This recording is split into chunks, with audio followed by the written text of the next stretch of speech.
My wife worked as a doctor in the maternity ward, so she often had to be on call at night. Tonight was no exception, as she was on duty again. As a result, I expected to spend the evening alone in front of the television. However, fate had other plans. The doorbell rang unexpectedly, and to my surprise, it was my close friend with whom we often drank beer.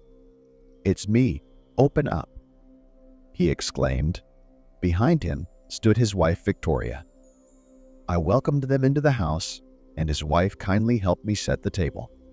Unfortunately, I didn't have much beer with me, just a few packs of chips and snacks.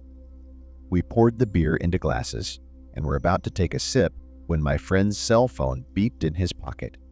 Annoyed, he set his glass down and went to answer the call in the kitchen. His wife and I exchanged glances and took a sip each, clinking our glasses slightly.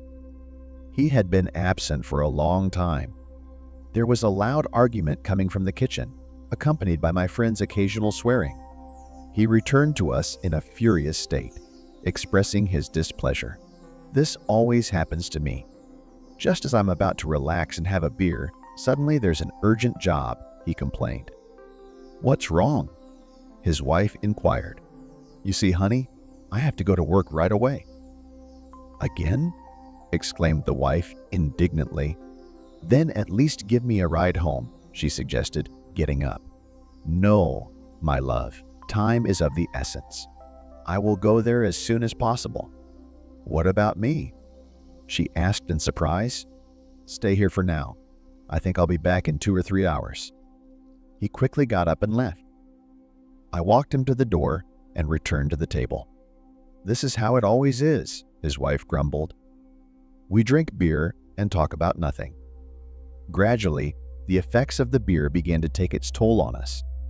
And, as it usually happens in a state of alcoholic intoxication, our conversation gradually turned to the subject of men and women.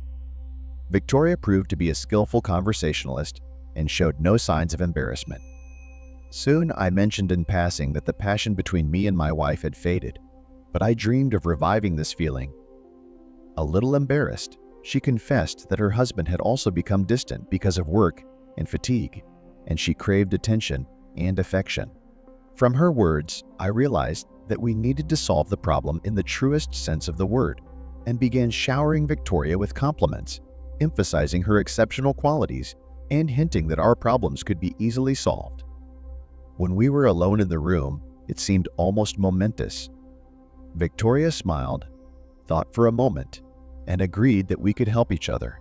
Glancing at the clock, I saw that there was still time before my friend arrived, and taking her hand, I led her behind me into the bedroom. I never expected to betray my friend, but circumstances had brought us to this point. 2 hours later, when he returned, we were sitting innocently at the table, leisurely sipping our beers.